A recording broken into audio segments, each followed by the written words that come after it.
In this lesson, we'll talk about data encapsulation.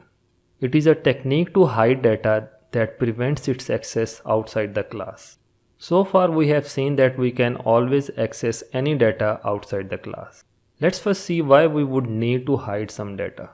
For that, I have a dice class for a 6-sided dice. On line number 3, you can see the init method that doesn't take any input argument and sets one data attribute side up to 1. Then on line number 5 is an instance method roll to simulate the behavior of dice roll and changes the upside attribute randomly between 1 and 6. Then on line number 7 is special str method just to print the dice as side up. In main program, a dice object is created on line number 11, followed by 5 times roll and display of the dice. If we run the code, you will see random side ups in each roll. And every time you run the code, you will get new random side up.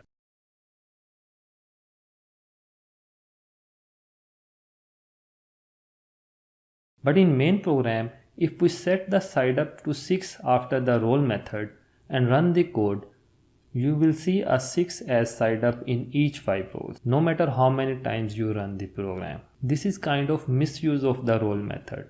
The method is correct and we are misusing the right to access data attributes side up, and that's why we need encapsulation. In context to encapsulation, in object-oriented programming, there can be 3 types of attributes for both data and method. The first type is public attributes. These are the attributes which are accessible everywhere inside and outside the class. Then comes protected attributes. These are the attributes which are accessible only inside the class and the other classes which are extended from this class, known as subclass, which we haven't studied yet. The third type is the private attributes. These are the attributes which are accessible only inside the class and not outside it, not even in subclasses. These are general programming languages term, but in Python, every attribute is public. We'll discuss why is it so in Python, but first let's see 2 conventions in Python which are used in context of data encapsulation. The first convention is to use a single leading underscore with the name of the data or method attribute. This is considered as a hint to the programmer using our class that this attribute is intended for internal use and you should not mess around with it. So if we add one underscore with this variable side up in our class, this will work as hint for the user of the class as not to play with it. But in no way we can prevent them doing so.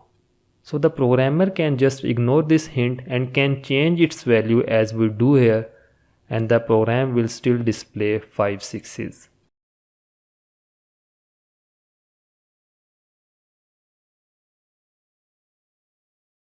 The second approach is to use double leading underscore with the attribute names. So let's do this and do this for the main program too and run the program.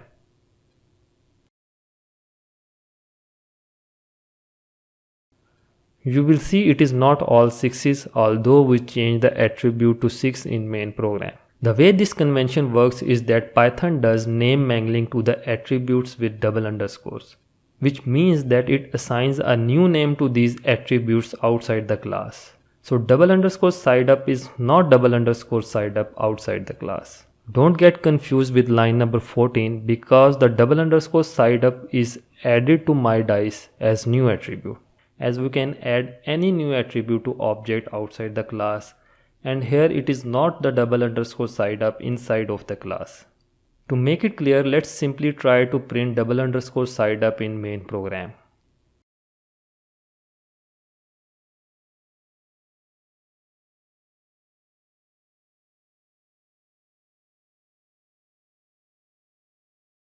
You will see that it generates the attribute error that dice object has no attribute double underscore side up because it has a different name outside the class. And that's the reason we were getting random numbers and not all 6. The way Python does the name mangling is also not very hidden. Let's print the dictionary of object.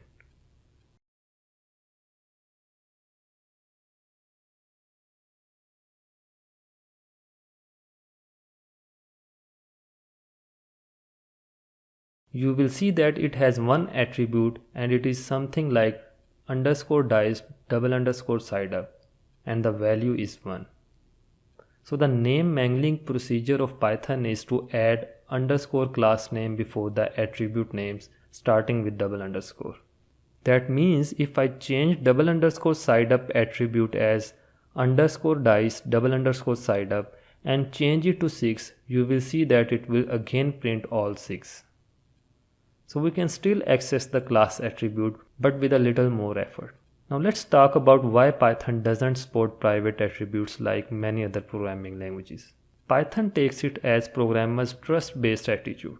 A single underscore is a reasonable indicator for the programmers to avoid accessing it, and double underscore make it a strong indicator. Even if you are working on a language with support of private attributes and you have decided to change the behavior depending on the private attributes, if you are a good developer, you are going to do that in some way or the other.